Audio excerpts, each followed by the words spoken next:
में आप सभी का बहुत बहुत स्वागत। सबसे पहले अस्सलाम वालेकुम, नमस्कार। काफ़ी दिनों के बाद मैं आप सभी के साथ फिर से कंप्यूटर एक कस्टमर का ऑनलाइन रीसबमिशन हो रहा है।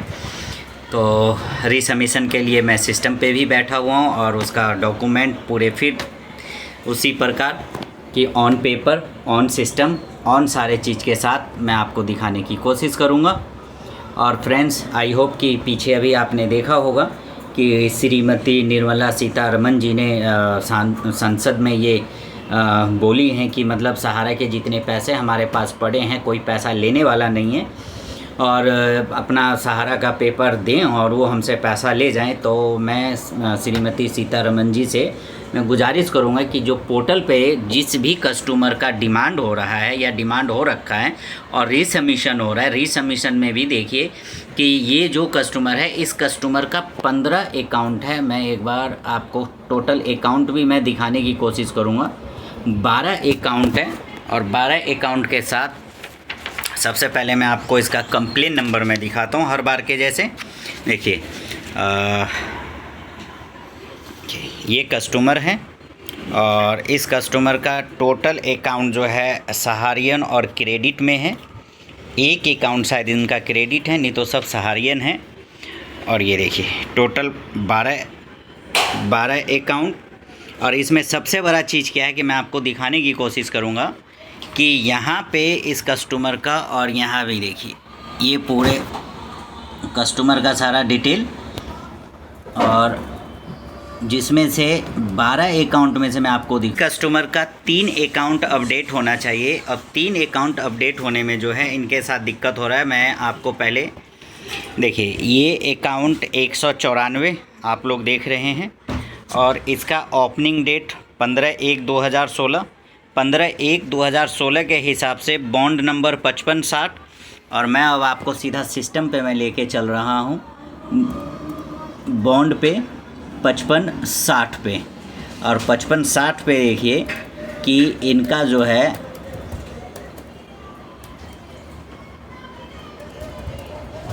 पचपन साठ, देखिए 5560 ये इनका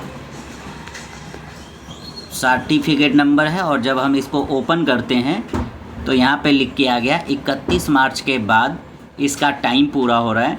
लेकिन अगर सही देखा जाए तो इस कस्टमर का टाइम जो है अगर हम 2016 से ही रख लें तो 17, 18, 19, 20, 21 के चौथे महीने में 4 और 1 5, 21 के 5वें महीने में इसका टाइम पूरा हो गया। और इसी के साथ 2 अकाउंट और है जिसमें इसमें सिर्फ 3 अकाउंट अपडेट होना था। और जो 5वें महीने का जो अकाउंट है 2016 का वो यहाँ रीसबमिशन हो रहा है, जैसे अभी आपने यहाँ पे देखा। और इसमें मैं आपको सिस्टम पे भी दिखाने की मैं कोशिश कर रहा हूँ कि जो ग्रीन आपको दिख रहा है सही का निशान, जैसे ये सही का निशान है, तो ये आप देख लीजिए कि जिसका 5वें महीने का टाइम पूरा हुआ है। और मैं इसका भी आपको दिखाने की कोशिश करता हूँ 145। और ये देखिए फ्रेंड्स, ये इनका 145 बॉन्ड नंबर मतलब 6145। और मैं यहाँ आपको दिखाने की कोशिश कर रहा हूँ 6145। ये देखिए 6145। अब इस 6145 का जो ओपनिंग डेट है वो यहाँ आप देख लीजिए 14/5। और ये वाला जो है 15/1/2016 और ये वाला जो है आपका 14/5/2016। तो इसका रीसबमिशन करने के लिए जो है, और यहाँ भी आप देख लीजिए 14/5/2016, इस वाले का रीसबमिशन करने के लिए जो है सहकारिता मंत्रालय जो है वो ओपन कर दिया। लेकिन जो इससे 4 महीना पहले जो अकाउंट खोला सहारियन में उसका रीसबमिशन करने का अभी तक इस पर आया नहीं। और इस वाले अकाउंट को वो दिखा रहा है बार बार कि ये 31 मार्च के बाद इसका टाइम पूरा हो रहा है 2023 में। तो फ्रेंड्स, आप खुद समझ सकते हैं कि किस हिसाब से जो 5वें महीने में खुला उसका 31 उसको रीसबमिशन की अनुमति मिल गई, और जो उससे 4 महीना पहले खुला उसकी रीसबमिशन की अनुमति नहीं मिला। अब इसमें एक चीज़ और मैं आपको दिखाने की कोशिश कर रहा हूँ कि इसके जितने भी पॉलिसी हैं तकरीबन देखा जाए तो पूरा हो रखा है। और मैं थोड़ा सा आपको दिखा दूं तकरीबन इस पॉलिसी का टाइम पूरा हो रखा है और उसके बावजूद भी इस कस्टमर को जो है रीसबमिशन करने की अनुमति नहीं मिल पा रहा है। अब इससे अंदाज़ा लगा लीजिए कि 12 अकाउंट में से जो है 12 अकाउंट में से इनको जो है 3 अकाउंट रीसबमिशन होना चाहिए, लेकिन 3 अकाउंट में से भी जो है 2 ही अकाउंट का रीसबमिशन हो रहा है। अब ये व्यक्ति जो है 2 अकाउंट ओके करके 1 अकाउंट के लिए रुके, यानी 3 अकाउंट का रीसबमिशन आया है, और 3 अकाउंट अगर रीसबमिशन ये ओके कर दे रहा है तो उसके लिए जो बाकी के 9 अकाउंट बचे हैं या उसके लिए बैठे। अब इसी तरीके से मैं सिर्फ एक चीज़ समझाने की मैं कोशिश करूंगा कि जैसे अभी श्रीमती निर्मला सीतारमण जी ने ये कहा कि हमारे पास जो पैसा पड़ा है वो कोई लेने वाला नहीं है, तो मैम से मैं ये चीज़ दिखाने की भी मैं कोशिश कर रहा हूँ कि मैम आप ये बताइए कि अब ये जब इसका पोर्टल पे टाइम हो रखा है, जब इसको रीसबमिशन करने की अनुमति नहीं मिल रहा है, तो आप इनको पैसा कहाँ दे रहे हो। दूसरा चीज़, अगर इसका 1 लाख रुपया है तो 1 लाख रुपया जो इसका मूलधन है, उस मूलधन में से सिर्फ आप 10,000 रुपये दे रहे हो, तो 10,000 रुपये में आपके पास जो पैसा वो तो वैसे ही बचा है। और मैम मैं आपसे गुजारिश करूंगा कि अगर इसका 1 लाख रुपया है और 1 लाख का अगर 2 लाख रुपया इसका ब्याज के साथ बना हुआ है, तो आप 2 लाख रुपया देके इस कस्टमर को आप रिलीज करें। आप कस्टमर को रिलीज नहीं कर रहे हैं, लेकिन पूरे भारत में आप ये शो कर रहे हैं कि जैसे अभी आप पेपरों में आया, न्यूज़ में आया कि 4 लाख कुछ व्यक्ति को आपने पेमेंट दिया। 4 लाख कुछ व्यक्ति तो सहारा के वैसे ही है, ऐसा तो नहीं कि 4 लाख व्यक्ति को जो है आप पेमेंट देके उसको फारिग कर दिए सहारा से, उसको फारिग नहीं किए। 4 लाख तो वो व्यक्ति एज इट इज है, क्योंकि आपने उन सबको 10-10 हज़ार रुपये दिए हैं। अगर किसी का उसमें 5 लाख भी होगा तो किसी का 10,000 भी होगा, किसी का 1.5 लाख भी होगा, किसी का 50,000 भी होगा, तो व्यक्ति को आपने फारिग नहीं किया। उस व्यक्ति को 10,000 रुपये देके वो व्यक्ति वहीं पे स्थिर है। लेकिन सहारा के अगर मान लीजिए 1 करोड़ 30 लाख आदमी ने पोर्टल पे डिमांड किया, तो वो 1 करोड़ 30 लाख के 30 lakh same as it is है, जिसमें से आपने 4 लाख व्यक्ति को अगर पेमेंट किया तो वो 4 लाख व्यक्ति को ब्याज के साथ पेमेंट आपने नहीं किया है। मैम आपसे गुजारिश है कि किसी का अगर 50,000 रुपये ब्याज बन रहा है तो ब्याज के साथ आप उसको पेमेंट रिलीज कर दें, कि जिसके वजह से जो है वो कस्टमर सहारा का एक कम हो, और आपके ऊपर जो अमाउंट है जो 40,000 करोड़ रुपया जमा है उसमें से वो एक व्यक्ति माइनस हुआ। लेकिन आप 10,000 रुपया उसको देके अगर आप सोच रहे हैं कि एक व्यक्ति माइनस हुआ, तो वो एक व्यक्ति माइनस नहीं हुआ, उसने सिर्फ 10,000 रुपये मिला, और 10,000 के बाद वो 1 करोड़ 30 लाख आदमी जो वो एज इट इज है। तो मैम आपसे गुजारिश है कि जिसका भी पोर्टल पे आया हुआ है, और इतने सारे पोर्टल पे सहकारिता मंत्रालय जी ने जो पोर्टल लॉन्च किया उस पे अगर इस तरीके से करेक्शन होगा तो आपके थ्रू या गवर्नमेंट के थ्रू जो है वो पेमेंट तो मिल ही नहीं पाएगा। और जब पेमेंट ही नहीं मिलेगा तो आपका कस्टमर ना माइनस हुआ ना प्लस हुआ, वो एज इट इज है। आप 10,000 रुपया दे रहे हैं तो 10,000 में आपका अमाउंट आपके पास पड़ा हुआ है, और आप एक तरफ कह रहे हैं कि हमारे पास पैसा पड़ा है, कोई लेने वाला नहीं है। आपने ये भी स्टेटमेंट दिया है कि अगर किसी के पास सहारा का पेपर है वो दो और पेमेंट ले जाओ। तो मैं तो मैम आपसे गुजारिश करूँगा कि आप हम लोगों को एक एड्रेस बता दें, चाहे आप अपने ऑफिस कार्यालय का एड्रेस बता दें या कोई भी दिल्ली के अंदर में कोई एक स्थायी एड्रेस बता दें, हम इस कस्टमर का जो अभी आप देख रहे हैं एड्रेस दे दें, और हम सभी क्लाइंट को लेके ओरिजिनल पेपर के साथ, और मैं खुद अपना पेपर लेके आपके पास उस एड्रेस पे हम आ जाते हैं। आप वेरीफाई कीजिए हमारा अकाउंट, हमारा आधार कार्ड वेरीफाई कीजिए, पैन कार्ड वेरीफाई कीजिए, अकाउंट आप वेरीफाई कीजिए जो बैंक में खाता खुला हुआ है, और उसके बाद मेरा जो भी अमाउंट बनता है आप मेरा अमाउंट मेरे अकाउंट में रिलीज कर दीजिए। तो मैम इस तरीके से काम नहीं होगा। आप सहारा के जो भी जमा करता, जो लाचार जमा करता है, आप उनको पैसा दें।